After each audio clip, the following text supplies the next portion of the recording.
रात के 11:30 बज रहे थे। चारों ओर लगभग सन्नाटा सा छाया हुआ था। सड़क पर ट्रैफिक बहुत ही कम हो गया था। इक्का दुक्का लोग ही पैदल चलते हुए दिख रहे थे। कभी कभी सन्नाटे को चीरती हुई कोई कार या बाइक सड़क से गुजरती, फिर चारों ओर उसी तरह का सन्नाटा छा जाता।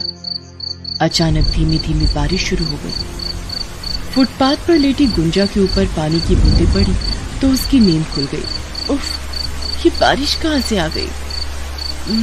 मुझे कहीं छिपना पड़ेगा, नहीं तो भीग जाऊं। लेकिन बारिश अचानक से बहुत तेज हो गई।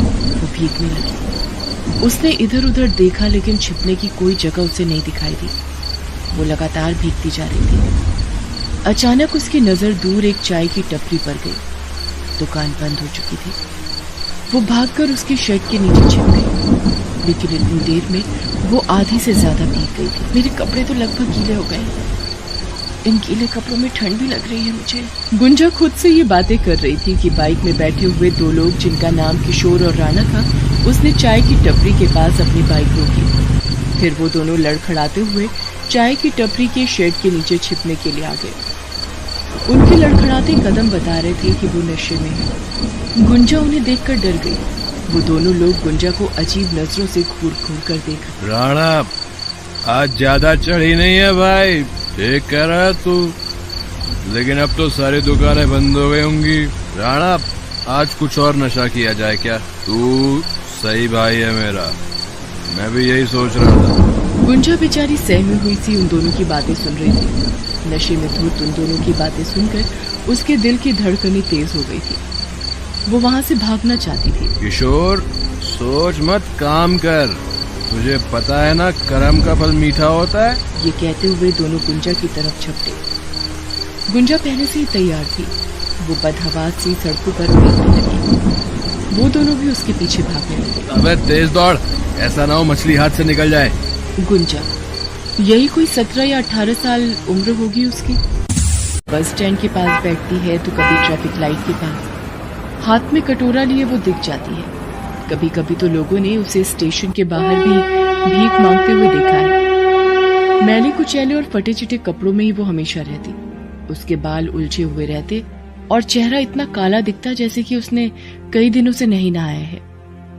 एक दिन वो इसी तरह ट्रैफिक सिग्नल पर खड़ी थी।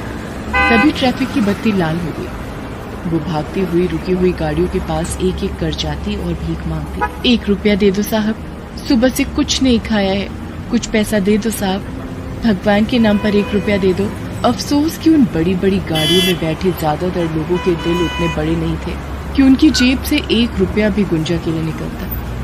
वो कहते हैं ना कि सारी उंगलियां बराबर नहीं होती, इसलिए कुछ लोगों ने गुंजा के कटोरे में दया की भीख भी डाली, लेकिन वो पैसे इतने नहीं थे कि गुंजा उनसे कुछ खरीद कर खा पाती।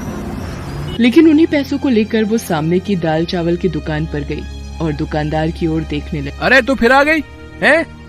तुझे इसी तरह से हर दिन मुफ्त का खाना खिलाता रहा तो मेरा तो दिवाला निकल जाएगा। दुकानदार बोले जा रहा था और गुंजा उसकी बातों को सिर झुकाए सुने जा रही थी।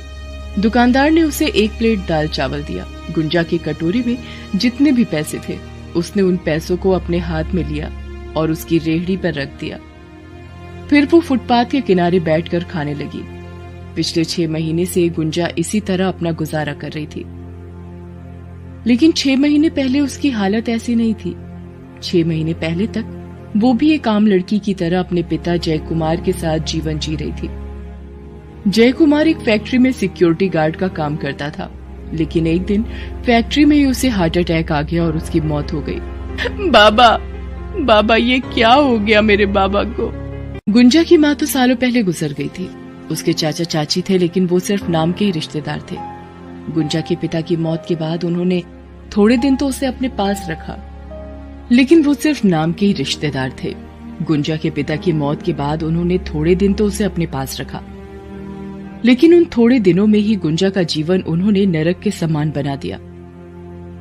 उनके चाचा और चाची के लिए तो वो बिना पगार की एक नौकरानी थी, जिनके आगे वो बस काम भर का रूखा सूखा खाने को डाल देते थे। एक दिन की बात है, दिन भर काम करने के बाद उसकी चाची ने 2 दिन पुरानी बासी रोटी उसके आगे डाल। चाची, थोड़ा अचार ले लूं? हाँ, ले ले अचार, तू कहे तो पूरी छनवा देती हूँ। ना ना, पूरी से क्या होगा, पुलाव बनवा देती हूँ और दम आलू भी। मुफ्तखोर, जो मिल रहा है खा ले, नहीं तो भूखी मर। जब तक गुंजा के पिता थे उसे कोई दिक्कत नहीं थी, लेकिन पिता की मृत्यु के बाद ऐसा लगता था कि मुसीबतें उसकी सहेलियां बन गई हैं। एक दिन उसकी तबीयत बहुत खराब थी, फिर भी वो अपने चाचा चाची के डर से घर का काम कर रही थी। लेकिन तेज बुखार में ज्यादा काम करने से वो बेहोश हो गई। लेकिन उस पर भी उसकी चाची को दया नहीं आई। उसके चाचा के आते ही वो शुरू हो गई। देखिए जी, आप अपनी भतीजी को समझा दीजिए, पूरा दिन मैं घर का काम करती हूँ और ये किसी महारानी की तरह आराम, और खाने में चाहिए इसे 56 भोग। अगर ऐसा ही चलता रहा तो मैं तो चली मायके। उसकी बातों को सुनकर गुंजा के चाचा का पारा चढ़ गया। उसने तेज बुखार में भी गुंजा को बेल्ट से मारना शुरू कर दिया। वो बेचारी एक बार फिर बेहोश हो गई। लेकिन उस दिन आधी रात को उसने बड़ा फैसला ले लिया, मैं नहीं रहूंगी यहाँ पर, ये लोग तो राक्षस है, राक्षस। ये कहकर वो आधी रात को ही घर से भाग गई। बुखार से उसका बदन अब भी चल रहा था। भागते भागते उसके पैर भी कांप रहे थे, लेकिन उसे तो इस नरक से कहीं दूर निकल जाना था। वो भागती भागती रेलवे स्टेशन गई और वहां उसे एक बड़ी ट्रेन खड़ी दिखी। वो उसमें जाकर बैठ गई। बस एक बार यहाँ से निकल जाऊं, फिर कभी वापस लौट कर नहीं आऊंगी। गुंजा दूसरे शहर में आ गई। तब से वो भीख मांगकर यहाँ अपना गुजारा कर रही है, लेकिन आज फिर से उसकी जान पर पड़ी है।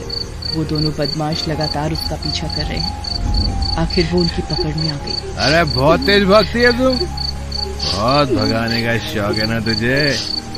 अब देख हम क्या करते हैं तेरे साथ। उन दोनों बदमाशों ने गुंजा के साथ जबरदस्ती शुरू कर दी। बेचारी गुंजा ने बहुत कोशिश की उन जानवरों के चंगुल से छूटने की, लेकिन वो कामयाब नहीं हो पाई।